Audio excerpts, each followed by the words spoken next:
এই সামরিক বাহিনীর নাম দিয়ে যে কু হয়েছে, এটি সামরিক বাহিনীর সকল সদস্য সম্পৃক্ত নয়, এবং এটি একটি ভারতীয় আধিপত্যভাবে ষড়যন্ত্র হিসাবে এটি হয়েছে। এবং খালেদ মোশাররফের মায়ের নেতৃত্বে, রাশেদ মোশাররফ পরবর্তীতে খালেদ মোশাররফের ভাই এমপি হয়েছিল, তাদের নেতৃত্বে ঢাকা বিশ্ববিদ্যালয় থেকে কলাবাগান মিরপুর রোড দিয়ে মিছিল হয়েছে। এই আর্মি কুকে সমর্থন করে মানুষ যখন দিবালোকের মতো এটি বুঝতে পারল, তখন এই দেশের স্বাধীনতাকামী মানুষ এবং সেনাবাহিনীর দেশপ্রেমিক সদস্যরা রাস্তায় নেমে আসলেন, যেটা আপনাদের বক্তা বলেছেন 6 তারিখ মধ্যরাত্রের পরে।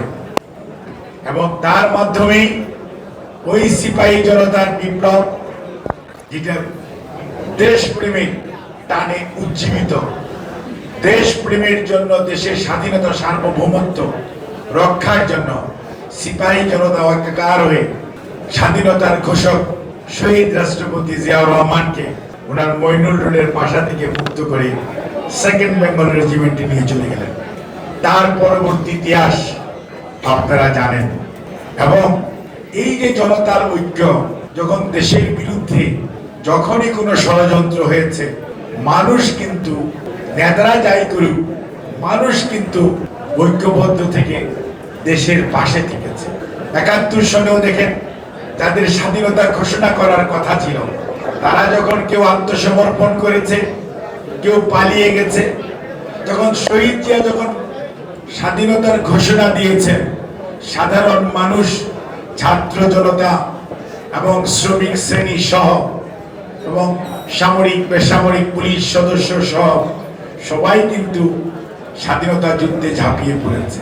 ঠিক একইভাবে 6 নভেম্বর মধ্যরাত্র, অর্থাৎ 7 নভেম্বরে এই দেশের মানুষ দেশের স্বাধীনতা এবং সার্বভৌমত্ব রক্ষার জন্য ঐক্যবদ্ধভাবে রাস্তায় নেমে এসছে। ষড়যন্ত্রকারীরা পরাভূত হয়েছে। দেশ আজকে স্বাধীন সার্বভৌম রাষ্ট্র হিসাবে আজকে বাংলাদেশ পৃথিবীর মানচিত্রে তার পতাকা পথ করে উঠছে। এটি ওই দিনের, ওই সময়ের সিদ্ধান্ত। এবং জিয়াউর রহমানকে বন্দি দশা থেকে এনে এই জাতিকে নেতৃত্ব দেওয়ার দায়িত্ব দিয়েছে সেই সিপাহী জনতা।